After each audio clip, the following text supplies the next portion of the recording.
In the rugged, mist-covered hills of Thessaly, Achilles' story began beneath the watchful eyes of the centaur Chiron. Chiron, a sage and healer, was not just any mentor but one of extraordinary wisdom and the nurturing caretaker of many future heroes. Under his guidance, Achilles learned more than the brute skills of war. He mastered the nuances of both spear and song, understanding the harmony of battle and wisdom. This unique education made him not only a formidable warrior but also a thoughtful one, poised beyond his years. Achilles' heritage was as remarkable as his talents. His mother, Thetis, was a sea nymph of stunning beauty and profound prophetic insight. She foresaw a bifurcated path in her son's destiny. One route led to a long, unremarkable life, yet the other promised a brief existence ablaze with glory that would ensure his name was immortalized in the annals of history. This prophecy was a heavy mantle on young Achilles' shoulders, often leading him to ponder his place between the realms of men and gods. Even as a child, Achilles exhibited signs of his future greatness.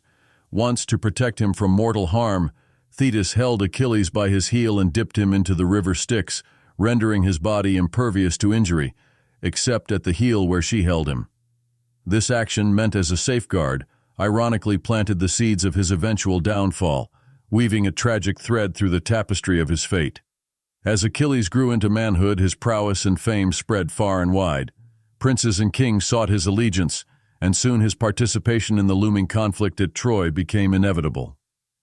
The call to arms came when Helen of Sparta was taken by Paris, Prince of Troy, inciting a war that would draw in all the great warriors of the age. Bound by honor and the promise of everlasting glory, Achilles led the Myrmidons, his loyal band of fighters, to join the massive Greek fleet assembling to lay siege to Troy.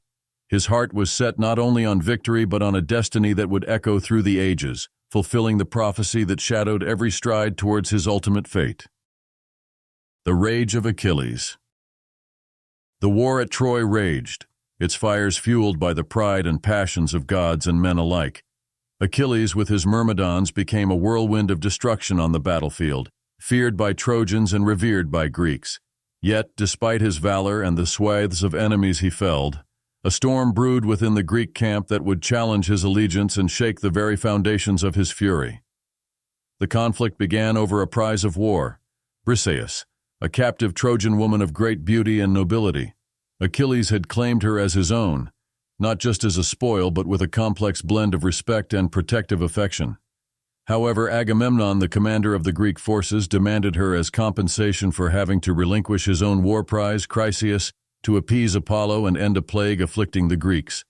In an act of authority and defiance, Agamemnon seized Briseis from Achilles, igniting the wrath of the mighty warrior. Feeling betrayed and dishonored, Achilles' anger transcended the personal. It touched upon the deep, sacred codes of honor and respect among warriors. He withdrew from the battle, retreating to his tent and refusing to fight. His absence was a blow to the Greek morale and a boon to the Trojans. Without Achilles, the Greek lines began to falter, and the tide of war shifted ominously. The once unstoppable Greek advance stalled, and losses mounted. During this period of self-imposed exile, Achilles wrestled with his pride and his principles. He turned to his mother Thetis for counsel. In her divine wisdom, she reminded him of the prophecy that bound him, a short life filled with glory or a long one devoid of it. Achilles remained conflicted, torn between his rage at Agamemnon's insult and his duty to his comrades and legacy. This inner turmoil was mirrored by the ongoing carnage on the fields of Troy, where every Greek setback whispered of his potential return. Meanwhile, the Greeks, increasingly desperate, sent envoys pleading for his return, offering rich gifts and solemn promises. Yet Achilles held firm, his heart hardened by betrayal, his sword still sheathed as he awaited a sign that would call him back to war, not just for glory, but for a cause worthy of his immense talents and troubled heart. The turning point. As Achilles' wrath kept him away from the battlefield, the war's tide turned increasingly in favor of Troy, spurred by the bravery and leadership of Hector, the noble Trojan prince. Within the Greek camp, morale plummeted, and a palpable sense of despair began to take hold.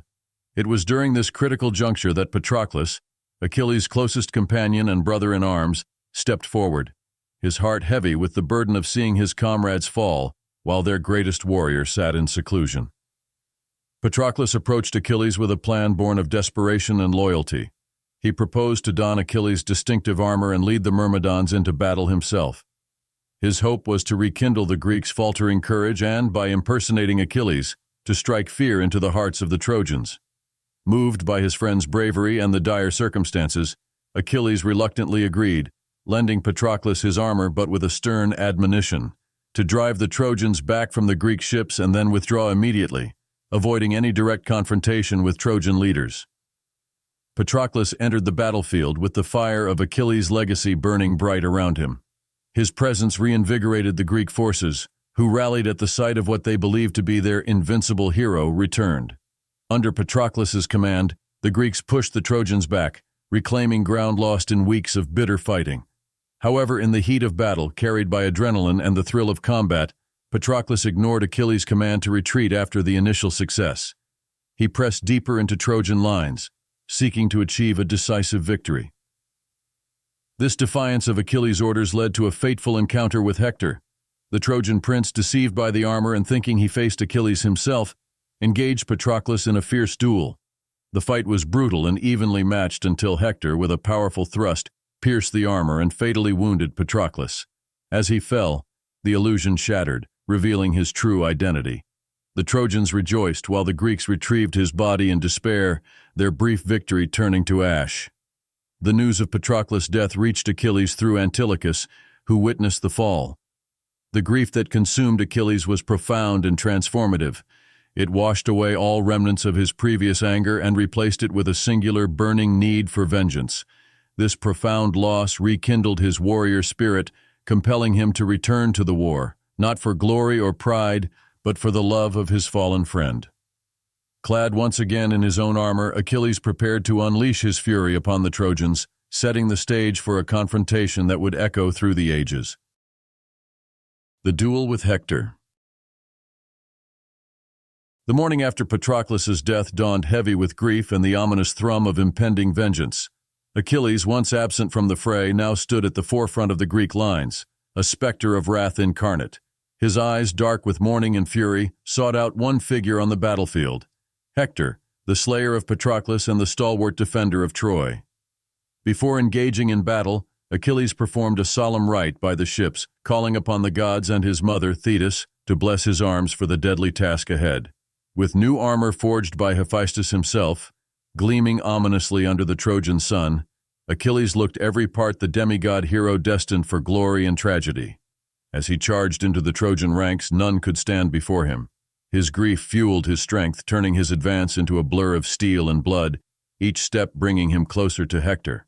Meanwhile, Hector, aware of his looming duel with Achilles, grappled with a mix of honor-bound duty and palpable dread.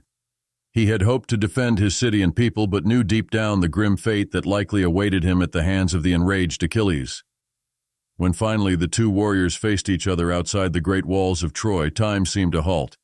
The armies pulled back, forming a vast circle around them, understanding that this was a sacred duel, a personal vendetta between champions that transcended the ordinary clashing of swords. Achilles addressed Hector not with words of hate but of respect and inevitability. Hector, equally noble, responded with dignity, acknowledging his fate yet vowing to make Achilles earn his victory.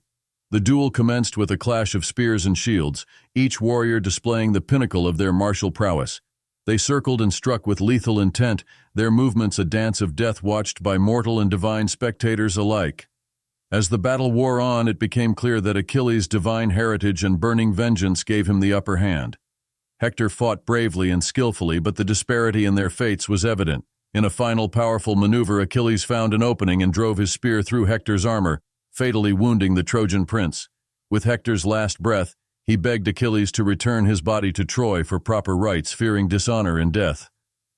But Achilles, consumed by his grief and rage, initially refused, choosing instead to tie Hector's body to his chariot, dragging it back to the Greek camp as a grim display of his victory and his sorrow. This act of desecration marked a pivotal and dark moment in Achilles' saga, intertwining his glory in battle with a stark breach of the warrior's code, a moment that would haunt his legacy even as it secured his place as the greatest warrior of the Trojan War. The downfall of Achilles.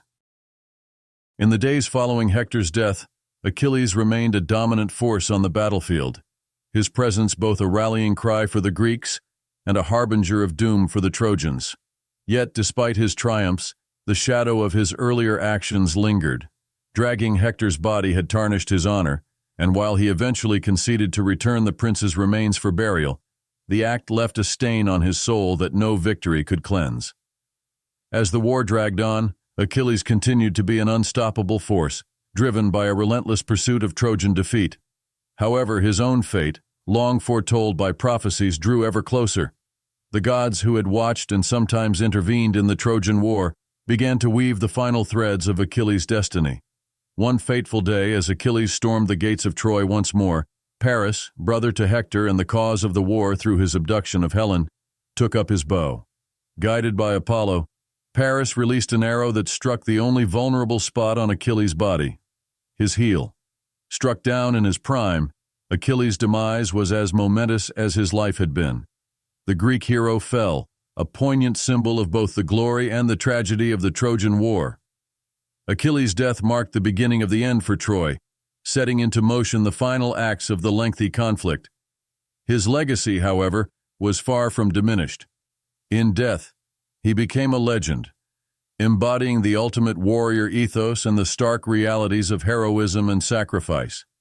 The tales of his deeds, his wrath, his friendships, and his ultimate downfall would be recounted for generations, immortalized in the epic poetry of Homer and the annals of classical lore.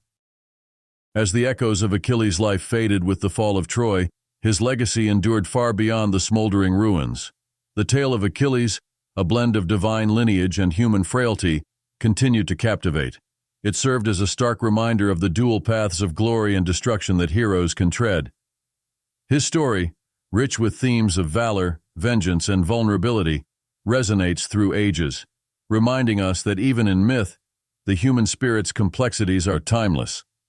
Achilles' saga, preserved in the verses of Homer's Iliad, forever shapes our understanding of heroism, legacy, and the eternal quest for immortality in the memories of men. Thanks for joining us on this historical adventure. If you liked the video, please give it a thumbs up and subscribe for more. Got a topic you're curious about? Leave your ideas in the comments. We might explore it in our next video. See you in the past.